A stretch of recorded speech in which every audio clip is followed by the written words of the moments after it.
Tonton video ini sampai selesai agar Anda tidak gagal paham.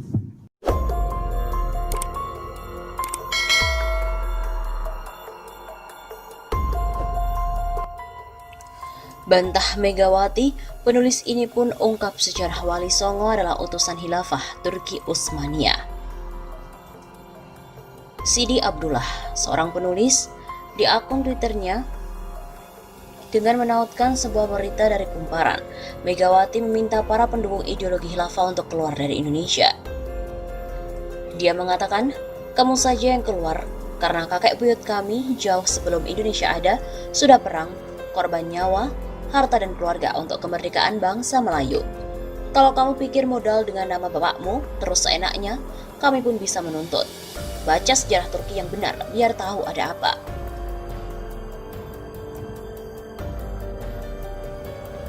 Sebelumnya diberitakan bahwa Megawati mengusir pendukung khilafah dari Indonesia. Presiden kelima Megawati Soekarno Putri berkomentar keras soal ideologi khilafah. Ketum PDIP ini yang biasa disapa Mega tegas mengusir mereka yang pro paham khilafah. Hal ini diungkapkan ketika ia menghadiri acara sambutan di Gedung Konvensi TMP Kalibata di Jakarta pada hari Senin 9 Desember.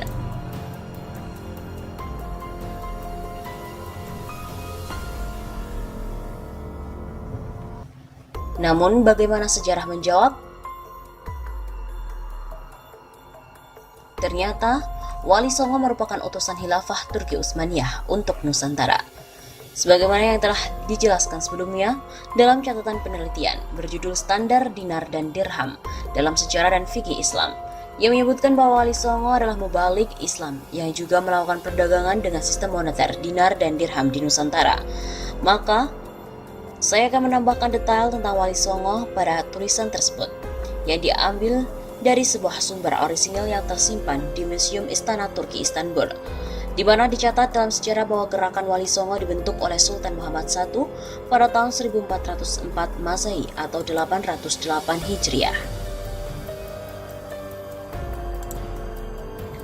Berdasarkan dari laporan saudagar Gujarat, India, Sultan Muhammad I mengirim surat kepada pembesar Afrika Utara dan Timur Tengah yang isinya untuk meminta dikirimkan beberapa ulama. Maka setelah dikumpulkan, Sultan Muhammad I mengirim 9 orang yang mampu memiliki kemampuan di berbagai bidang dan juga memahami ilmu agama untuk diberangkatkan ke Pulau Jawa pada tahun 1404 Masehi. Mereka dipimpin oleh Maulana Malik Ibrahim yang merupakan ahli tata negara, dan berita ini tertulis dalam kitab Kanzul Hum dari Ibnu Battuta yang kemudian dilanjutkan oleh Syekh Maulana Al-Maghribi.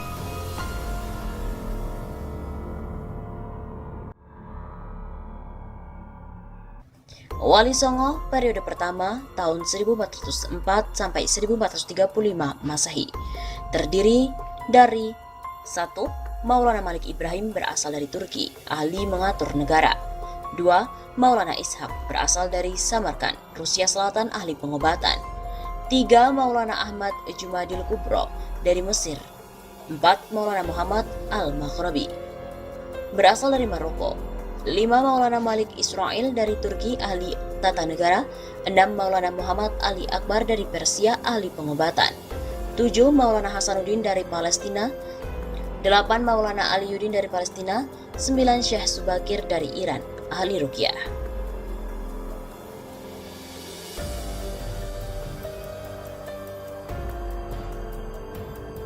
Wali Songo periode kedua tahun 1435 sampai 1463 terdiri dari 1. Sunan Ampel asal Kampa, Muangthai Selatan. 2. Maulana Ishaq asal Samarkand, Rusia Selatan. 3. Maulana Ahmad Jumadil Kubro asal Mesir. 4. Maulana Muhammad Al-Maghribi asal Maroko. 5. Sunan Kudus asal Palestina. 6. Sunan Gunung Jati asal Palestina. 7. Maulana Hasanuddin asal Palestina. 8. Maulana Aliuddin asal Palestina, dan 9. Syekh Subakir asal Persia Iran.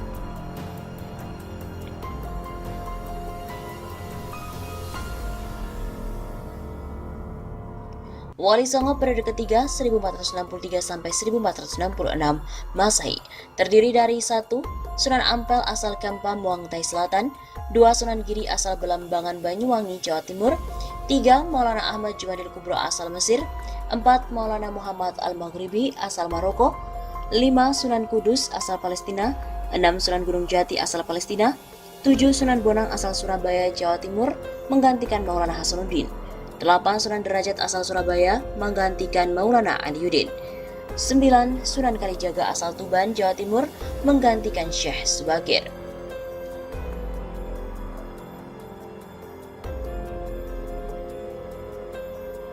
Wali Songo periode keempat 1466 sampai dengan 1513 Masehi terdiri dari 1 Sunan Ampel asal Kempa Muangtai Selatan, 2 Sunan Giri asal Belambangan Banyuwangi, Jawa Timur, 3 Raden Fatah asal Majapahit menggantikan Maulana Ahmad Jumadil Kubro, 4 Fatullahan asal Cirebon menggantikan Maulana Muhammad Al-Maghribi, 5 Sunan Kudus asal Palestina, 6 Sunan Gunung Jati asal Palestina, 7 Sunan Bonang asal Surabaya, Jawa Timur, 8 Sunan Derajat asal Surabaya, dan 9 Sunan Kalijaga asal Tuban, Jawa Timur.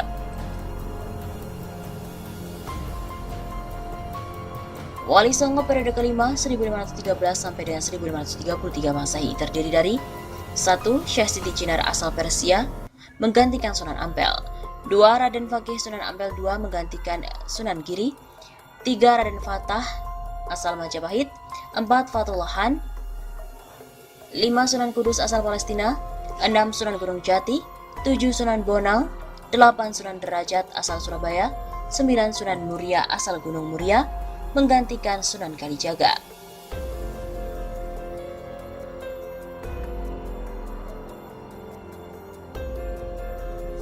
Wali Songo periode ke-6 1479 Masehi terdiri dari 1 Syekh Abdul Qahar Sunan Sedayu menggantikan Syekh Siti Jenar, 2 Raden Zainal Abidin Sunan Demak yaitu menggantikan Raden Fakih Sunan Ampel II, 3 Sultan Tenggana menggantikan Raden Fatah, 4 Fatullahan asal Cirebon, 5 Syahid Amir Hasan asal Kudus menggantikan Sunan Kudus, 6 Sunan Gunung Jati, 7 Raden Hasanuddin Sunan Lamongan menggantikan kakaknya Sunan Bonang, 8 Sunan Pakuan asal Surabaya menggantikan Sunan Derajat, dan 9 Sunan Muria asal Gunung Muria.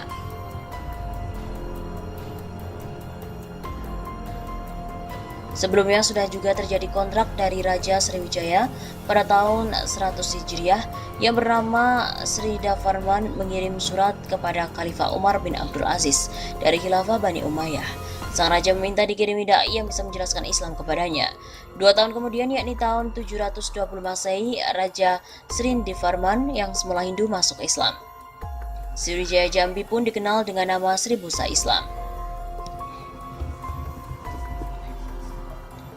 Profesor Hamka dalam bukunya Sejarah Umat Islam mengungkapkan, pada tahun 674 sampai 675 Masehi, duta dari orang-orang Sahih Arab untuk Cina tak lain adalah sahabat Rasulullah SAW, maka bisa dikatakan bahwa Islam telah merambah tanah Jawa pada awal abad perhitungan Hijriah. Jika demikian, tidak heran apabila tanah Jawa menjadi kekuatan Islam yang cukup besar pada masa-masa berikutnya, dengan Kesultanan Giri, Demak, Pajang, Mataram, bahkan hingga Banten dan Cirebon. Peranan Wali Songo dalam perjalanan Kesultanan Islam di Jawa tak bisa dipisahkan. Jika boleh disebut, merekalah yang menyiapkan pondasi-pondasi yang kuat, di mana akan dibangun pemerintahan Islam yang berbentuk kesultanan. Kesultanan Islam di tanah Jawa yang paling terkenal adalah Kesultanan Demak. Namun keberadaan Kesultanan Giri juga tak bisa dilepaskan dari sejarah kekuasaan Islam di tanah Jawa. Sebelum Demak berdiri, Raden Paku yang berjuluk Sunan Giri atau nama aslinya Maulana Ainul Yakin membangun wilayah tersendiri di daerah Giri, Gresik, Jawa Timur. Wilayah ini dibangun menjadi sebuah kekuasaan agama dan juga pusat pengkaderan dakwah. Dari wilayah Giri ini dihasilkan pendakwah-pendakwah yang telah dikirimkan ke kawasan Nusa Tenggara dan wilayah timur Indonesia lainnya. Giri berkembang dan menjadi pusat keagamaan di wilayah timur Jawa Barat. Buya Hamka menyebutkan, sedemikian besar pengaruh kekuatan agama dihasilkan oleh Giri, membuat Majapahit yang kala itu menguasai Jawa tak punya kuasa untuk menghapus kekuatan Giri. Dalam perjalanannya setelah melemahnya Majapahit, berdirilah Kesultanan Demak, lalu bersambung dengan Pajang kemudian jatuh ke Mataram. Meski akhirnya kekuatan Islam melemah saat kedatangan dan mengguritanya kekuasaan penjajahan Belanda, Kesultanan dan tokoh-tokoh Islam tanah Jawa memberikan sumbangsi yang besar pada perjuangan. Ajaran Islam yang terkenal dengan ajaran dan semangat jihadnya telah menuliskan tinta emas dalam perjuangan melawan penjajah di seluruh Nusantara. Jadi, siapakah yang seharusnya keluar dari Indonesia? Megawati atau mereka yang paham tentang khilafah?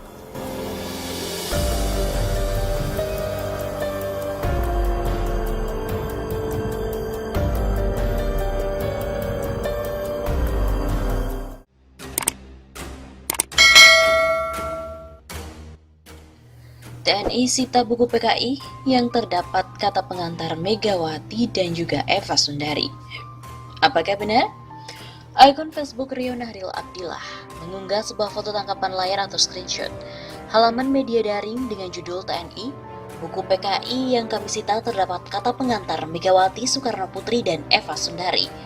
Dalam gambar tersebut, tampak seorang berpakaian loreng-loreng tentara memperlihatkan beberapa buku yang dimuat konten paham komunisme. Akun Rio Nahril Abdillah lantas menuliskan, hati-hati PKI sekarang dengan metode baru dan gaya yang baru. Waspada, waspada, waspada. Sebagai komentar untuk foto yang dia unggah. Klaim bahwa TNI telah menyita buku-buku Partai Komunis Indonesia atau PKI yang di dalamnya terdapat kata pengantar dari Ketua Umum PDI Perjuangan Megawati Soekarno Putri memang telah beredar di media sosial.